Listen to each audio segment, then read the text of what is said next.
slow you down, 'cause I'm coming on strong. The grass should have looked greener, and me a true believer in disguise. Hey guys, Justin here. Monday morning, it's a little chilly. Sun came out, we had some sleet yesterday.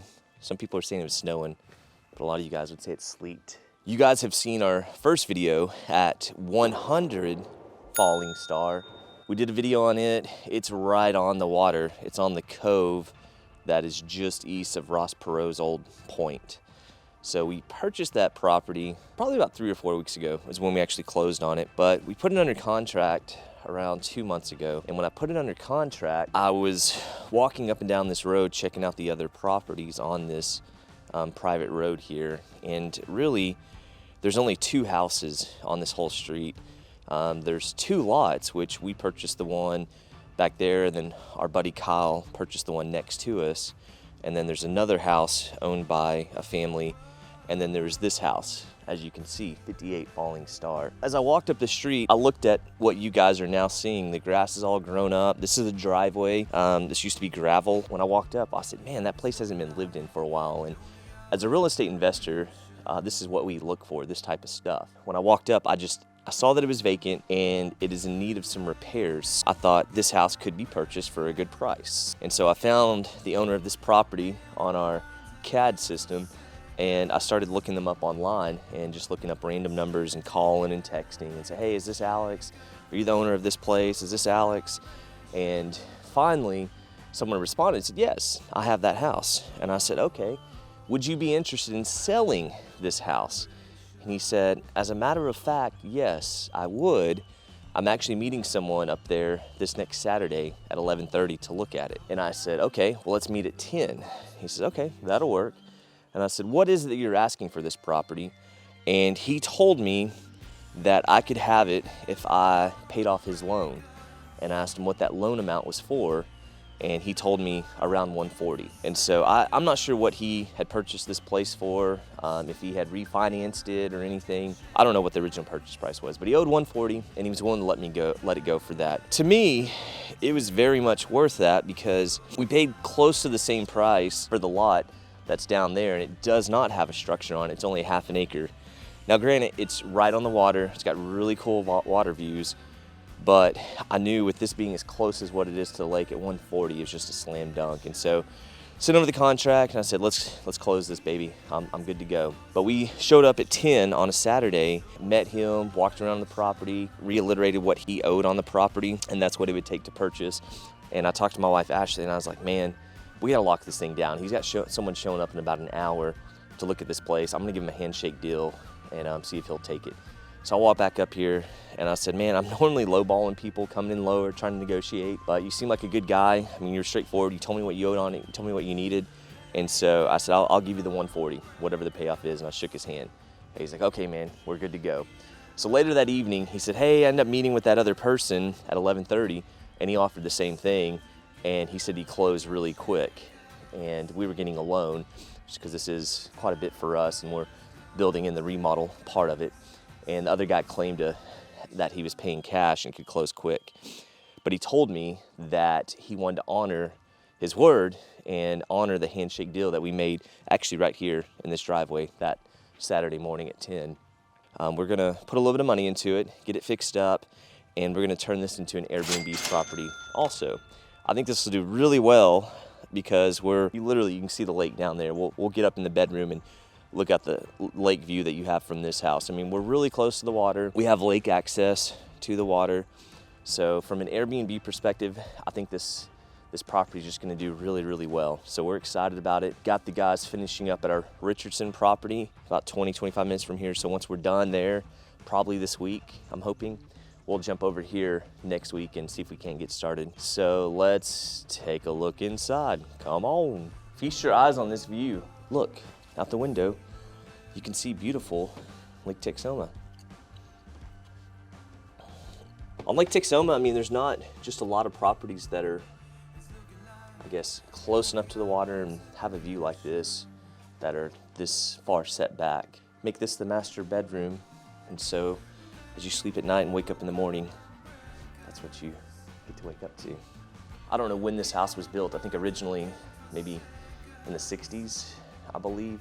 In the main house here, we have 3 bedrooms and 1 bath. And we have like I don't know what you'd call it, but we'll go look at it here in a second.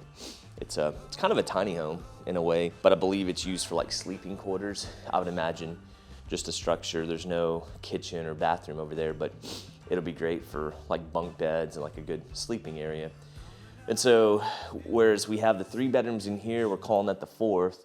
So we're calling it a 4-1, and we're gonna put at least a queen size bed everywhere, and maybe even like 2 queen beds in there, kind of in a bunk style format. And that will allow for us to sleep 10 people.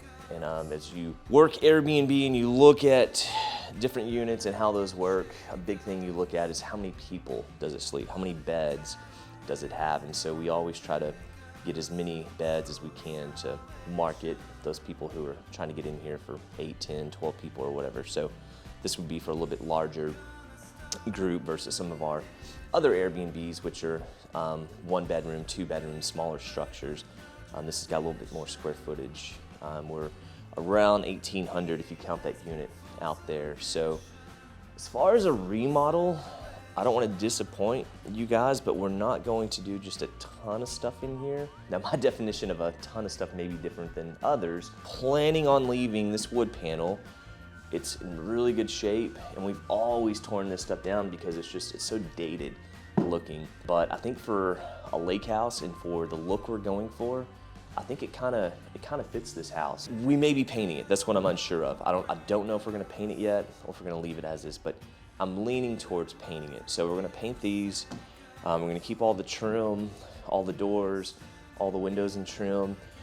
Probably gonna take up all the flooring like we did the Richardson property. Take up all the baseboards and probably go down with the new vinyl flooring. This house does seem to have a little bit of foundation issues, but it is a pier and beam home, so as long as we can get underneath the house and access it easily, that's relatively a quick fix. Especially with our guys, we can get it done pretty quick. If you look at the kitchen in here, this is what concerns me a little bit. It looks like they had a pipe break because this was their vacation home, so they weren't always up here. So we'll probably take out these cabinets, take up a lot of the subflooring in here where we have issues, and maybe take up some more subflooring in this area to where we can access the foundation and easily lift it. The foundation's not bad, but as you walk, you can just tell where there's a little bit of settling. The cabinets are going to come out so we can address that problem area, but I would assume to keep these cabinets and try to reuse them. Again, that's part of like, we're not just going full-blown remodel. The kitchen, it's a good layout. These are solid wood cabinets. Yeah, they're a little dated, I'm sure, with the style, but yeah, we got solid wood drawers. I'm assuming the cabinets are solid wood, yeah. So we'll repaint those, put new kitchen handles on, do new hinges, because they painted the old ones.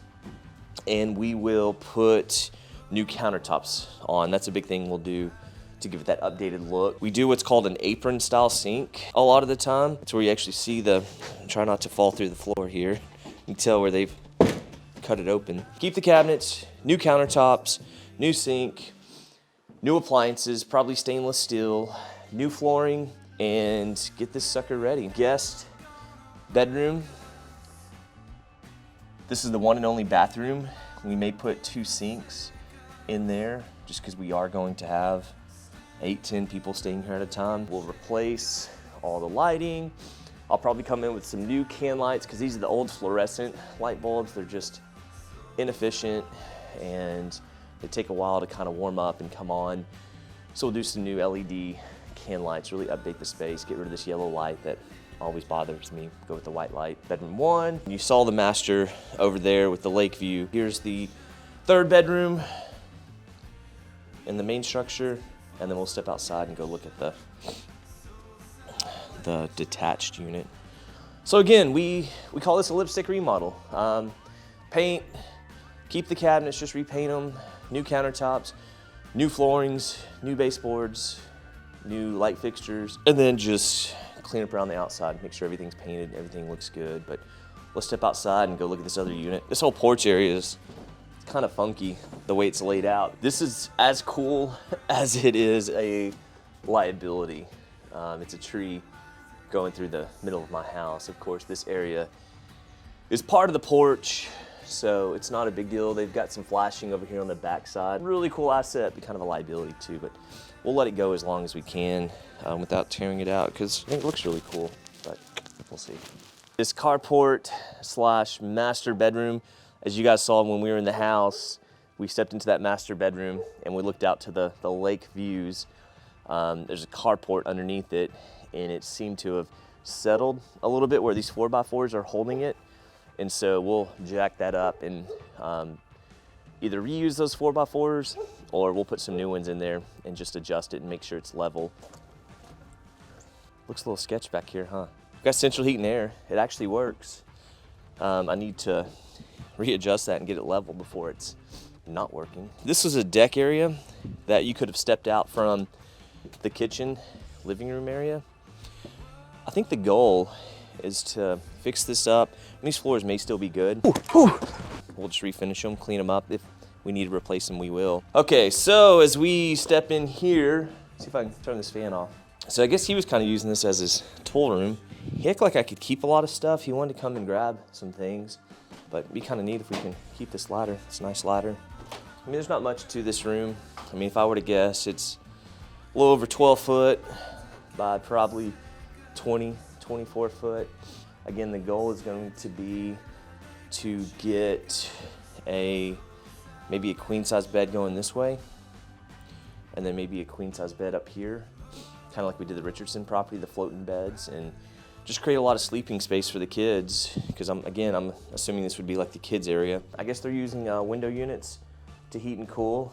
We may keep those short term if they're working good. If not, we'll update this area with a mini split in the future, but just some cool added square footage that adds to the main house. But if you guys are enjoying these videos, please subscribe if you have not yet. Hit the like button, and if you have any questions or anything, just leave me a comment down below and let me know what you guys think, or if you have any suggestions, please let me know. But until next time, peace!